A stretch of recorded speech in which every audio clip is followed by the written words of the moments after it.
Vamos então, nesse vídeo, falar de Sócrates nos seus aspectos físicos e existenciais, no modo como ele vivia, né? Não simplesmente pensar uma filosofia como uma teoria socrática, mas pensar algumas características que a gente encontra sobre Sócrates, especialmente no Banquete de Platão, no discurso de Alcebíades do Banquete de Platão, que narra, né, alguns detalhes, alguns elementos da vida de Sócrates. Eu não quero tanto aqui falar, digamos, de uma teoria filosófica do que Sócrates ensinava, que ele ensinava determinadas coisas. Você tem uma filosofia positiva de Sócrates também, né? Não é só a aporia, digamos, protocética, né, do só sei que nada sei. Você tem uma filosofia positiva de Sócrates, mas você tem também a vida, o corpo de Sócrates e o modo como ele agia no mundo, né?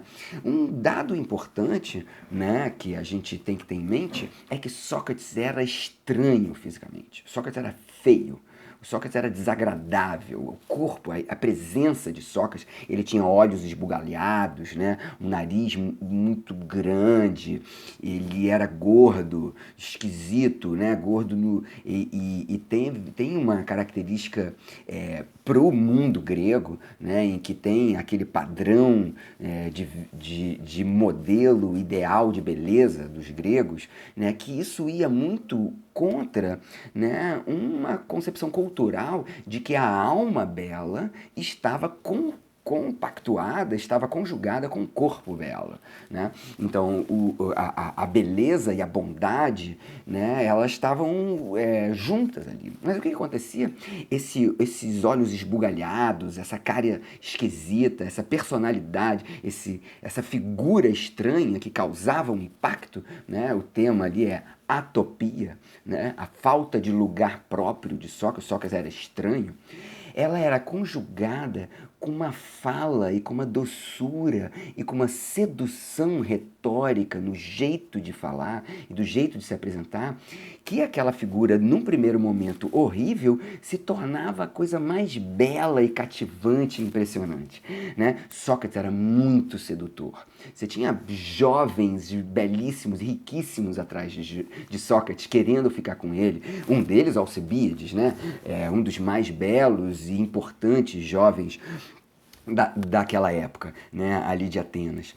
Sócrates então tinha esse fascínio duplo, né, essa estranheza e essa beleza. E o próprio Alcebíades, no discurso que Platão construiu, né, de Alcebíades no banquete de Platão, né, narra essa ambiguidade que é típica dos silenos, né? Os silenos são figuras mitológicas vinculadas a Dionísio. É muito interessante a gente pensar essa filosofia prática de Sócrates, né?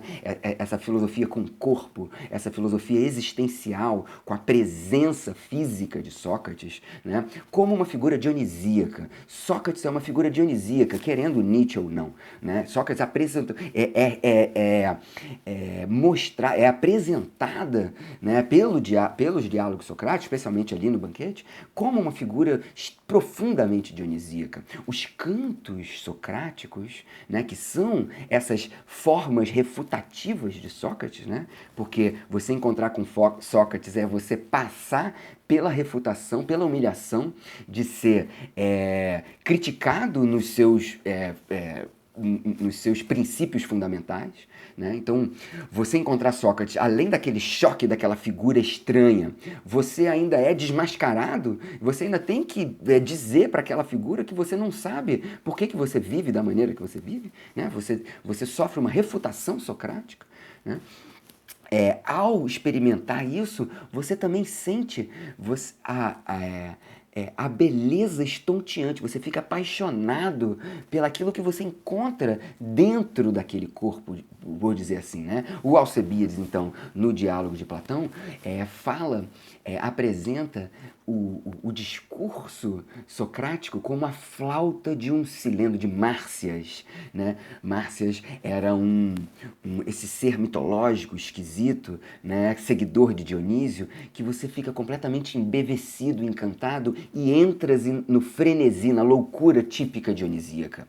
Você não sabe mais quem você é, seu coração fica palpitando, você fica com uma mistura de raiva e empolgação e alegria, né? E você entra em choque e você experimenta algum tipo de êxtase consigo mesmo, né? Era isso que se sentia ao ouvir Sócrates falar. Você ficava com vergonha de si mesmo, você não se entendia mais, você não sabia mais quem você era e você queria participar mais daqueles discursos, você queria ouvir mais, você fica encantado e queria seguir Sócrates e viver como Sócrates vivia, né? Experimentar essa aventura de cair, de ser refutado, de cair em aporia, de não saber mais o que se é, né? Então, Sócrates também participava, além dessa figura enigmática, forte, contraditória, né? Ao mesmo tempo invasiva e muito doce, sutil e sedutora, Sócrates ele apresentava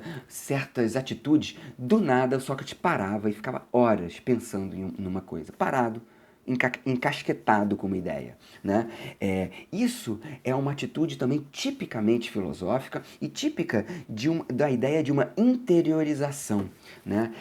Então, a gente aprende os exercícios filosóficos com Sócrates não somente pela teoria dele, mas no modo como ele vivia, né? Sócrates nos apresenta nesses momentos em que você para tudo, nada mais importa a não ser resolver esse problema filosófico. E é um problema filosófico que tem repercussões no corpo dele. Ele é obrigado a ser, a viver, a exercer uma determinada atitude no mundo, é parar tudo e se voltar sobre si mesmo, né? O termo utilizado ali é anacoresis, é um retirar-se para dentro de si mesmo, que vai ser um termo importantíssimo no estoicismo, no monasticismo, né? Essa habilidade, essa coragem de parar tudo o que se faz para resolver um problema fundamental da existência. Como, por exemplo, você tem algum tipo de problema com um determinado colega, né? Algum tipo de injustiça, e você percebe que você não sabe exatamente o que é a justiça, o que é a injustiça naquele caso. Então não tem mais sentido você continuar a vida se você não consegue resolver o que é a justiça. Então, por quê? Toda a sua vida é baseado em decisões que você toma frente ao que é justo e o que não é justo. Ora, como é que você vai continuar tomando decisões na sua vida se você não parou para decidir o que é a justiça, né? Então você imagina que o que Sócrates está fazendo consigo mesmo é uma dialética socrática. Ele está refutando a si mesmo, experimentando essa aporia e tentando encontrar algum tipo de encaminhamento, que não seja uma resposta final, mas algum tipo de encaminhamento para aquele estado catatônico que ele mesmo está, né? E o ponto é que Sócrates é contagioso, né? Essa embriaguez que faz você sair de si filosófica, que faz você questionar os seus fundamentos mais viscerais, ela é contagiosa e perigosa. Ela começa a se refletir nas outras pessoas e as outras pessoas começam a fazer isso também. E começam a repercutir isso com as outras pessoas. E começam, então, vários jovens a fazer dialética com as pessoas mais velhas, né? E por isso Sócrates, então, é acusado e condenado por desvirtuar os jovens. Claro, ele transformava os jovens em rebeldes, em revolucionários em potencial, né?